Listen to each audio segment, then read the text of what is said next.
आपला गिरीश मागे बसला आहे, आपला गिरीश भोडे वाघडी, बरोबर, त्याला गिरीशला जाताना त्याच्या मोबाईल मधले फोटो बघा, आपण आश्चर्यचकित व्हाल असे फोटो आहेत.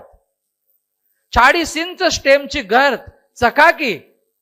आणि मी त्याला म्हटलो की माझ्याकडे लॅपटॉप मध्ये जसे प्रेझेंटेशन मध्ये फोटो आहे तसे ते फोटो आहे, म्हटलं तू पाठव, मी पुढच्या वेळेस ते फोटो त्यामध्ये ऍड करीन. आणि म्हणून झाडाची कायिक वाढ करून घेणे, त्याची हेल्दी ग्रोथ करून घेणे म्हणजे ते हेल्दी फ्लावर टाकेल हे समीकरण आहे. त्याला मोठ्या प्रमाणामध्ये पूर्वीच्या काळामध्ये आपण फर्टिगेशन करत नव्हतो. दर 4थ्या दिवशी फर्टिगेशनची गरज आहे. झाडाच्या मुळाच्या कक्षेमध्ये विद्राव्य स्वरूपामध्ये पाण्यामध्ये विरघडलेल्या अवस्थेमध्ये, याचा अर्थ इम्पोर्टेड खतं वापरणे असा नाही.